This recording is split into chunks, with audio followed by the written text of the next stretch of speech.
জামায়াতে জমকালো জাতীয় সমাবেশে দাঁড়িপাল্লা প্রতীকে বর্ধিত স্লোগান। রুটি, কলা, বিরিয়ানি ও খিচুড়ির এক অন্যরকম আয়োজন।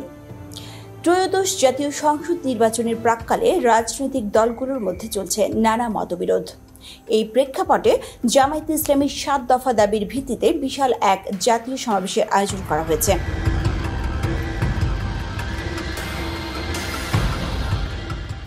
সবাই হাতে নেয়া দাবিগুলোর মধ্যে রয়েছে সুষ্ঠু নির্বাচন, গণহত্যার বিচার, মৌলিক সংস্কার এবং প্রবাসী ভোটারদের ভোটাধিকার নিশ্চিতকরণের মতো গুরুত্বপূর্ণ বিষয়।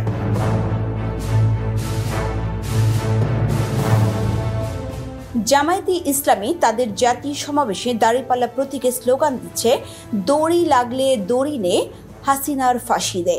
এছাড়াও চাঁদাবাজের আস্তানা ভেঙে দাও, গুড়িয়ে দাও।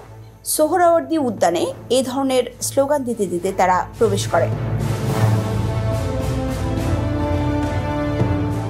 সোহরাওয়ার্দী উদ্যানে প্রবেশ করতে গিয়ে রাজনৈতিক ও আদর্শিক নতুন এক ইসলামী বিপ্লবের ডাক দিয়েছেন ছাত্র শিবিরের সাহিত্য সম্পাদক এবং জুলাই গণ অভ্যুত্থানের অন্যতম নেতা সাদিক কায়েম।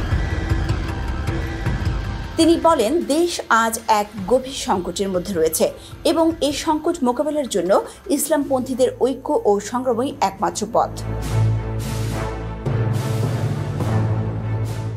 সাদিক কায়েম আরও বলেন, বিগত ফ্যাসিবাদী সরকার দেশে একাধিকবার গণহত্যা চালিয়েছে। সাঈদীর রায়ের পরের দমন নীতি, 2013 সালের শাপলা অভিযানের হত্যাকাণ্ড, বিশ্ববিদ্যালয়গুলোতে ছাত্রলীগের সন্ত্রাস, এমনকি আধিপত্যের বিরুদ্ধে কথা বলার আবরার ফাহাদের হত্যাকাণ্ড এসবই শোষণমূলক শাসনের প্রমাণ। তিনি জুলাই বিপ্লবের শহীদদের স্মরণ করে বলেন, ওই বিপ্লব কেবল একটি আবেগ নয়, বরং এটি একটি ঐতিহাসিক চেতনার জাগরণ।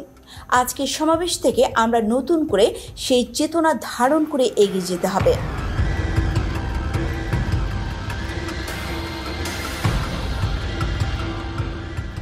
এই নেতা আরও বলেন, বাংলাদেশের ভবিষ্যৎ প্রশ্নে, সার্বভৌমত্বের প্রশ্নে এবং ইসলামী মূল্যবোধ রক্ষার প্রশ্নে আমাদের এক হওয়া প্রয়োজন। জামায়াতে ইসলামীর যেসব ৭ দফা দাবি উঠেছে তা কোনো একক দলের দাবি নয়, এটি জনগণের নিরাপত্তা, অধিকার ও স্বাধীনতার প্রশ্ন। এই দফাগুলো আদায়ের জন্য নতুন একটি বিপ্লব এখন সময়ের দাবি। রাজনৈতিক বার্তা স্পষ্ট করে তিনি উল্লেখ করেন, ইসলামী বিপ্লব মানে জ্বালাও পোড়াও নয়, বরং জনতার অধিকার প্রতিষ্ঠার লড়াই। আর সেই লড়াই সফল হবে ঐক্যের মাধ্যমে, বিভাজনে নয়।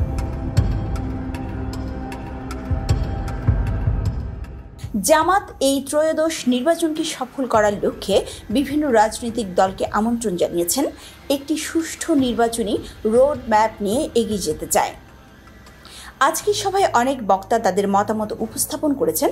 তারা বলেছেন, আমরা সকলেই সম্মিলিতভাবে একটি সুসংগঠিত এবং শান্তিপূর্ণ নির্বাচনের পরিবেশ গড়ে তুলতে বদ্ধপরিকর। উন্নত ও মানবিক সমাজের স্বার্থে আমাদের উচিত একসাথে কাজ করে একটি কার্যকর ত্রয়োদশ নির্বাচন নিশ্চিত করা। World views, Afnan Parli.